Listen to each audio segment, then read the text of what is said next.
Ce dimanche 10 septembre, le micro s'est rendu à Liège pour Standard Charleroi, le derby wallon. L'occasion de revenir sur une rivalité vieille de 40 ans. Qu'est-ce que ça représente? C'est le match de l'année. Le match de l'année, mais d'où vient cette rivalité? Pourquoi les supporters des deux clubs se détestent-ils autant? Quels ont été les derbys les plus marquants? C'est ce que nous allons essayer de comprendre aujourd'hui.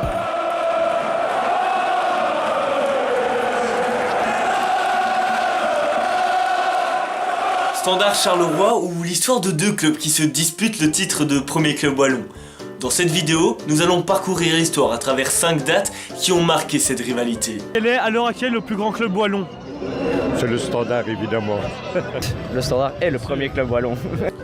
Pas de doute pour les supporters liégeois, le Standard est le plus grand club wallon.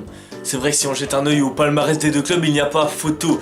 10 titres de champion, 7 coupes de Belgique, 4 super coupes pour le Standard contre 2 petites deuxième division belges pour Charleroi. Donc Charleroi, ouais, toujours à derby et en plus aujourd'hui dans des conditions un peu plus particulières, difficiles pour le Standard. Ces dernières années cependant, Charleroi grandit et plus personne ne s'étonne de le voir à la deuxième place du classement aujourd'hui.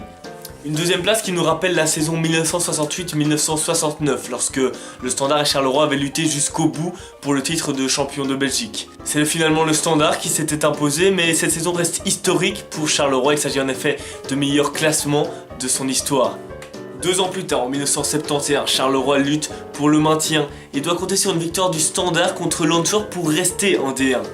Ce sera chose faite, mais René Haas, l'entraîneur du Standard de l'époque, fait entrer un 4e joueur étranger sur le terrain alors que la limite était de 3. Par conséquent, un score de forfait, 2 points qui vont à l'Antwerp et Charleroi en 2e division. Un épisode qui reste en travers de la gorge de nombreux supporters Carolo.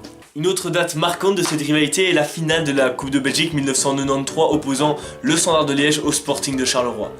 Les Liégeois s'étaient imposés 2-0 grâce à de nombreuses erreurs d'arbitrage de l'arbitre Alphonse Constantinin. Quelques années plus tard, ce même Alphonse Constantinin était nommé directeur général du Standard de Liège. Plus récemment, en 2012, le Standard s'était imposé 2-6 sur le terrain du Sporting de Charleroi. Au-delà de l'humiliation, c'est le planté de drapeau par Sébastien Pocognoli qui avait beaucoup fait parler de lui à l'époque.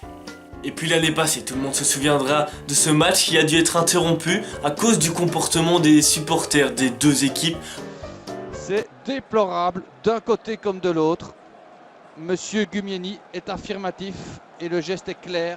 Tout le monde rentre et je pense que ce sera définitif.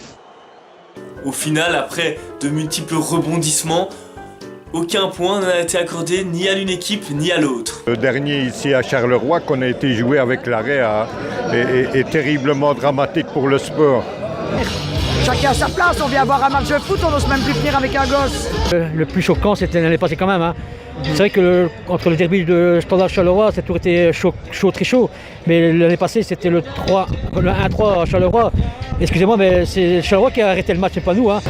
Ouais, c'est toujours un peu débile, mais ça fait toujours bien parler la presse et c'est encore assez bien marrant. Et voilà, c'est la fin de cette vidéo. Merci à vous de l'avoir suivi. On a essayé aujourd'hui un autre format où je vous parle plus calmement en face caméra. N'hésitez pas à dire ce que vous en avez pensé en commentaire. Je vous invite aussi à vous abonner à la chaîne YouTube et à liker la page Facebook si ce n'est pas déjà fait.